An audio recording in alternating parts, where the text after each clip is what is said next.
give you the option.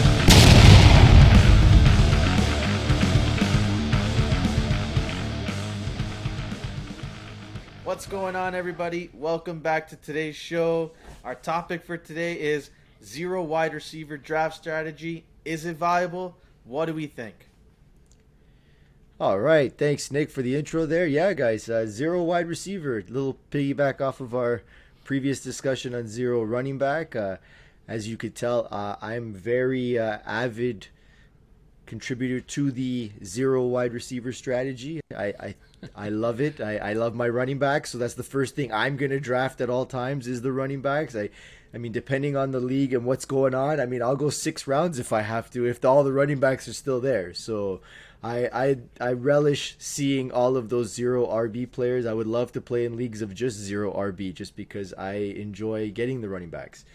The zero running back strategy is you're waiting till probably round 5 to 7-ish before you take your first wide receiver. Is that right, Chris? Somewhere in that range? Yeah, 5 to 7, but you're also picking QBs and tight ends, right? Before you're picking a wide receiver. Right, or in my case, 6 running backs, depending on how you want to look at that. In your case, 6 running backs. But yeah, no, I mean, the value I see in the running back in the first few rounds compared to the wide receiver, I think I can make it up. This is why I don't mind this strategy. I don't think I know the big wide receivers are great to have, fantastic, but the difference between having the big wide receivers to the wide receivers you can get in rounds 5, 6, 7, compared to the running backs you're going to get at the beginning to rounds 5, 6, 7 is a big drop off to me. You can start 2 wide receivers per team and sometimes 3 depending on the personnel set that they go with. And, you know, most of the time you're throwing to either side or either or. You have those 2 alpha receivers that you're looking for. Some teams run 3 of them, like my Dallas Cowboys.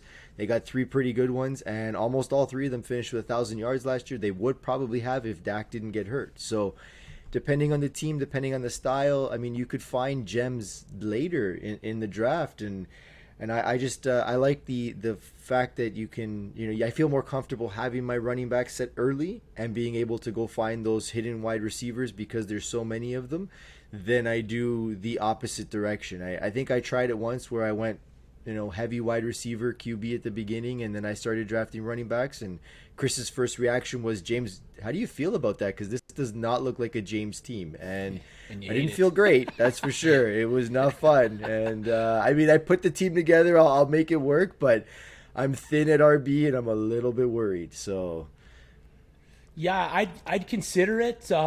Maybe depending on what the board is going to give me. But ultimately, the running backs drafted, the top 24 at their position, only average about 56% of them finish among the top 24 in running backs. So that's just over half of them. However, on average, 66% of wide receivers drafted in the top 24 finish among the top 24 wide receivers. This is all to say that wide receivers near the top of the draft tend to be a little bit more predictable than running backs. So if you're looking for safety, then avoiding wide receivers early may not be the way to go. fair enough. I don't mind that. But on the other side of that is like, okay, well, I'm safe here. But if I don't have a running back that's going to be able to start for me and get carries, and I'm starting a backup running back and I'm hoping for an injury or whatnot. I'm not necessarily saying go zero running back. No, I'm saying I don't get go that, zero wide but receiver in the first 6 rounds because the gap between the top wide receivers and the bottom wide receivers, if you're going 6 running backs right away, the wide receivers that you're going to get, the gap between the ones that you could have gotten in those earlier rounds is much greater. So if I want to build a more balanced team, then zero wide receiver is not the way that I would approach it.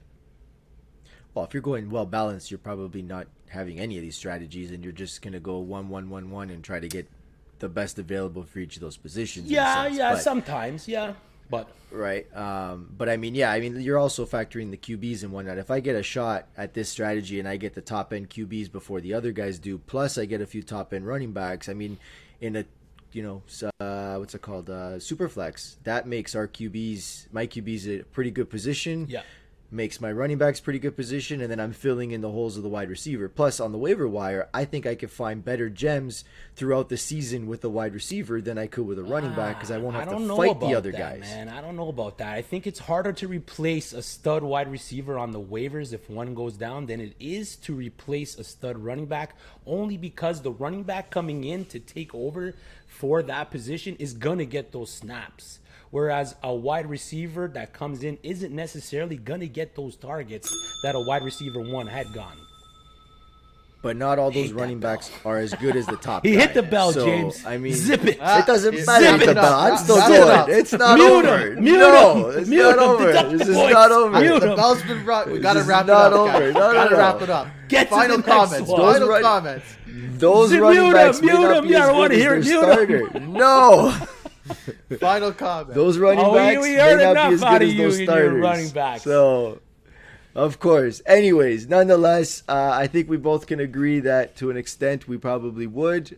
Maybe not fully all 6 rounds that way, but yeah, those are our thoughts on that. So clearly I'm the winner on that one, but let's go ahead. Okay.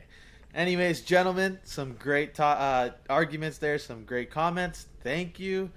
Be sure to check out our podcast episodes anywhere that you stream your podcast. Don't forget to follow us on Instagram at the Option Podcast, on Twitter at the Option Pod, and on TikTok at the Option Fantasy Football for more content. Thank you. Have a good one.